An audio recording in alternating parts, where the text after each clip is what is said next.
அம்மன் அர்ஜுன் அவர்களுடைய வேகமான வேலையை பார்த்து செந்தில் பாலாஜி அவர்கள் தாக்கு பிடிக்காம வெளியே கரூர்ல பாருங்க. இது அண்ணனுக்கு உதாரணம் சொல்றேன்.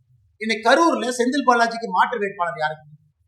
கரூர்ல செந்தில் பாலாஜியினுடைய மாற்று வேட்பாளர் அவருடைய சொந்த தம்பி அசோக்.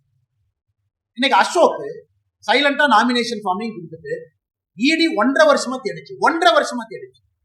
தமிழ்நாடு போலீஸ் 1.5 வருஷமா கோழி அமுக்கிற மாதிரி அமுத்தி வச்சு அவர் வெளியே உள்ள அடக்கோழி பார்த்தீங்கன்னா முட்டை போட்டதுக்கு அப்புறம் கோழி அமுத்தி வைக்கிற மாதிரி எங்கேயோ பதுக்கி வச்சிருந்தாங்க.